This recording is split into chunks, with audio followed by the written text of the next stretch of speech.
Emídio, tem a palavra o deputado Emídio para discutir o requerimento de urgência do projeto de lei 350/2020, de autoria coletiva. Precisa ligar o som de Vossa Excelência, deputado Emídio.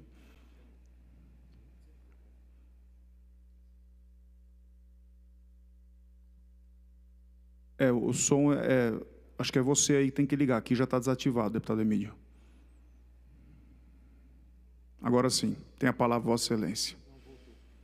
Não, Vossa Excelência abriu e fechou. É um clique só. Aí sim, agora sim. Tem a palavra Vossa Excelência. Agora sim, perfeitamente, tem a palavra Vossa Excelência. Ok. Presidente, senhores deputados, senhoras deputadas, eu certamente não vou usar o tempo todo destinado ao deputado.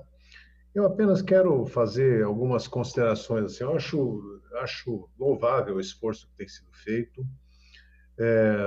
Certamente, cada deputado tem muitos projetos apresentados. Eu apresentei diversos e algumas sugestões apenas acolhida.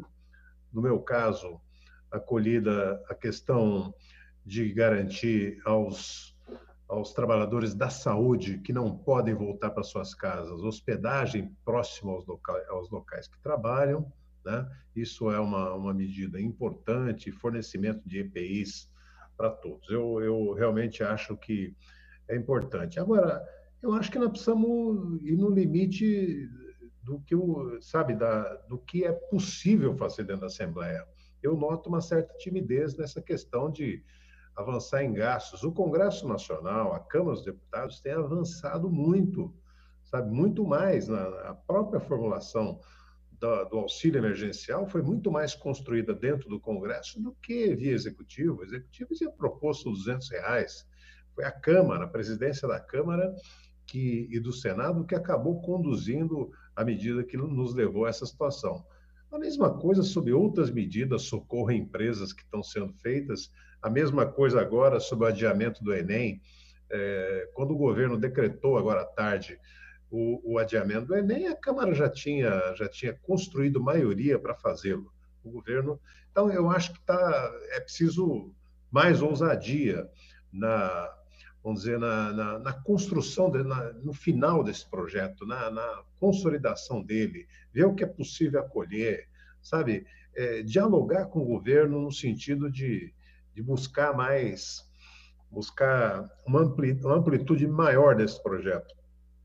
Senhor presidente, eu também queria dizer o seguinte: me preocupa essa situação do combate ao coronavírus em São Paulo, porque, muito embora algumas medidas estejam sendo tomadas, e eu não tenho problema, eu falo, nós não temos que estar ao lado nem de governador, nem contra o governador nessa matéria. Nós temos que estar ao lado do bom senso, e o bom senso indica que nós devemos reforçar a ideia de se ficar em casa, né, reforçar a ideia das medidas de higiene, mas o isolamento social em São Paulo ele continua a ter problemas, né?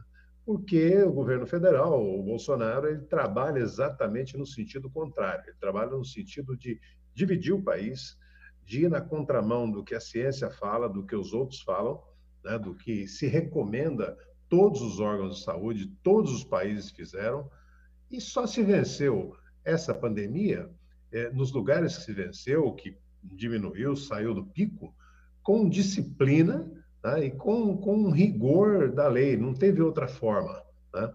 Eu acho que essas medidas têm sido importantes. A Grande São Paulo está passando por um período muito difícil. A minha cidade de Osasco, é a segunda maior cidade no estado de São Paulo com número de casos, e ela não é a segunda em população, ela concentrou muito disso, e é preciso apoiar, o Estado precisa apoiar os municípios nesse sentido, sabe? Eu fico olhando assim a quantidade de respiradores. Espero que os respiradores que estão para chegar agora, desse volume comprado da China e também dos que vêm do governo federal, eles não sejam distribuídos com critérios políticos, sejam distribuídos com critério técnico. E é aí que eu espero que a região oeste da Grande São Paulo, que está passando por uma situação muito difícil, receba os respiradores que precisa para continuar para salvar cada vez mais um número de vidas maior. E eu espero cada vez mais ousadia no apoio também econômico às empresas. As empresas, as pequenas, as micro, as cooperativas, estão passando por uma dificuldade imensa na hora de obter crédito, na hora de conseguir pensar e manter emprego de alguém. Por isso que eu penso que essa ousadia nós devemos cobrar. Esse Desenvolve São Paulo, por exemplo, ele teria que ser mais ousado nesse momento, sabe? Oferecer crédito para quem precisa, juros subsidiados. Esse é o papel que São Paulo pode fazer, né? E como aqui a situação exige-se mais ousadia, porque aqui em São Paulo é o centro, é aqui onde está acontecendo as coisas, é o epicentro da epidemia no Brasil, sabe? Então, já que está sendo assim, vamos ser ousados também nas soluções, tanto do isolamento quanto do apoio. De um lado, a questão da saúde pública, de outro lado, a questão de reforçar economicamente as pessoas, as empresas, para não sofrer tanto.